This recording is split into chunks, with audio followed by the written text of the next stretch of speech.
Turma, chegou a hora de fazer o sistema de aterramento para nossa residência. Nós decidimos fazer o nosso sistema aqui próximo ao padrão de entrada mesmo, mas ele também poderia ser feito em qualquer outro ponto mais próximo ao quadro de distribuição de circuitos. O sistema que iremos adotar nessa residência é o TNS, o terra e o neutro separados.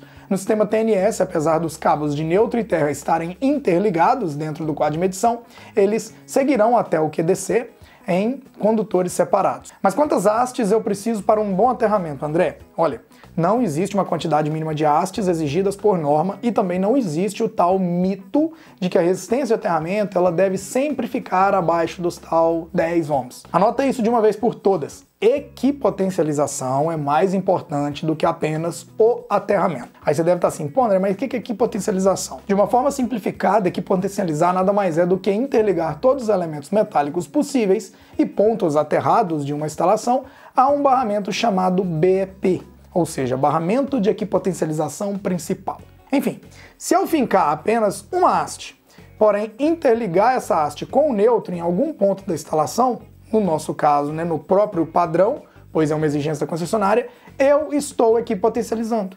Então o fato de eu fincar uma haste e ligá-la com o neutro está equipotencializado.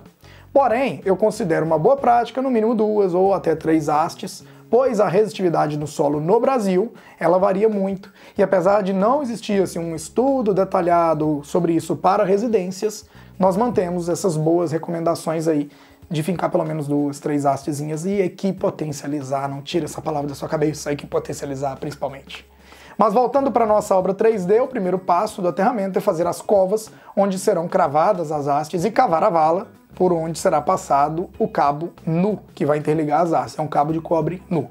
Para esse aterramento, a gente optou instalar 3 hastes de alta camada em cobre, cada uma com 2,4 metros de comprimento. A distância entre as caixas de passagem, né, das hastes, a distância entre elas, deve ser o mesmo comprimento da haste, ou seja, você tem que deixar no mínimo a 2,4 metros uma haste da outra, que é o comprimento dela. Tá? Agora então chegou a hora de fincar as hastes no solo. No mundo real, meu querido, para facilitar essa tarefa é importante deixar o solo úmido, né? Molhar mesmo, inclusive até para medir, né? A norma manda molhar. E para fincar as hastes, pode fazer uma ponteira para estar utilizando no martelete, que nem vocês estão vendo aqui, ou então você pode tentar fincar na mão, se o solo for um pouquinho mais mole, né? Dá para fincar muita haste na mão, ou se você não tiver um martelete, não quiser fincar na mão, você pode sentar o braço na marreta mesmo, que não tem problema algum, né? Muita gente fala que não pode e tal, mas nunca tivemos problema com isso. Nossa primeira haste será cravada nessa caixa de passagem, por onde estão passando inclusive os cabos, né, que saem do quadro de medição do padrão direto para o nosso QDC, os cabos de alimentação,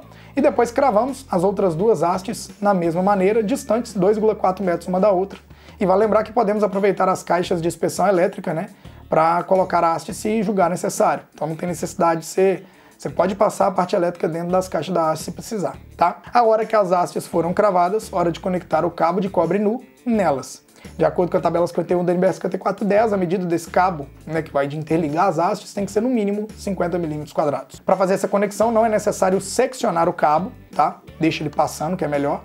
Basta você usar esses conectores do tipo grampo aqui que resolve. Com eles é possível unir a haste com o cabo sem a necessidade de cortar o cabo. De preferência, não corta o cabo, tá? Esse conector do tipo grampo, ele funciona da seguinte maneira: de um lado tem o parafuso que ficará em contato, né, direto com a haste, ele será responsável por permitir, né, que essa união fique totalmente presa, e do outro lado, onde tem essa abertura maior e também essa voltinha, é justamente para abraçar o cabo da forma correta e prender ele, né, com bastante pressão ali na haste, para ter uma boa área de contato. O que você tem que garantir aqui é a conexão elétrica, uma boa conexão.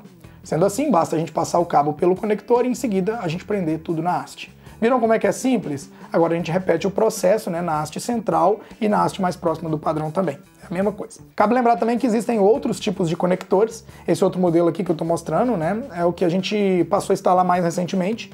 Ele tem mais pontos de aperto, né, e contato, e por esse motivo eu considero ele mais bem eficiente, mais fácil de instalar também, né?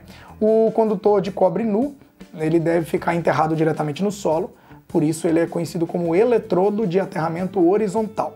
O eletrodo vertical é a própria haste. Então, turma, após as 3 hastes terem sido fincadas e os cabos de cobre nu 50 mm terem sido fixados nela, aí a gente tem o sistema de aterramento, é só jogar a terra por cima. Bom, você pensa que acabou? Ainda falta um detalhe pequeno, né? Ligar o cabo de terra, que vai levar lá para o quadro de distribuição, afinal a gente vai levar ele separado. Lembram que o nosso QDC ele foi dimensionado com uma proteção de 63 amperes, né, e os cabos de alimentação 16 milímetros? Teve uma aula para trás aí. Segundo a tabela 58 da norma, o cabo de terra, então, deverá ter a mesma seção dos cabos de fase quando estes forem menores ou iguais a 16 milímetros. Sendo assim, se o cabo de fase é de 16, o de aterramento também tem que ser de 16 milímetros quadrados, tá? O cabo que vai enterrado junto às hastes é uma coisa, ele tem que ser no mínimo 50 milímetros quadrados. Já o condutor verde que liga a haste, né, até lá o sistema de aterramento, ou leva para o quadro de distribuição, lá no barramento, aí sim ele pode ser de 16, como eu acabei de mostrar para vocês, tá? Mas André, não daria para economizar aí uns bons metros de cabo de terra, né, do padrão até o quadro, né, de distribuição fazendo um aterramento TNC, que é aquele que a gente usa o neutro e o terra juntos? Em parte sim, né, isso poderia ser feito, porém é importante dizer, turma, que mesmo a NBR 5410 autorizando o uso do aterramento TNC, né, onde o neutro terra segue junto, né, que é um condutor PN, que a gente chama, proteção em neutro, quando ele chega no quadro de distribuição, eles se separam dentro da edificação, né? O aterramento do neutro no padrão ele é considerado funcional, e ele tem o objetivo de garantir que o condutor neutro ele esteja com o potencial elétrico mais próximo possível de zero. Isso faz com que a tensão, fase neutro fornecida, seja mais próxima do valor contratado. Já o aterramento TNS, que a gente fez aqui, ele não é funcional, ele é para segurança. Ou seja, ele tem como objetivo principal proteger as pessoas contra choque elétrico, aparelho, contra queimas, porque ele oferece um caminho mais seguro para as correntes de fuga, que no caso são as hastes fincadas na terra. Na prática, se ambos estão aterrados, né, tanto funcional quanto de proteção, tudo vai proteger.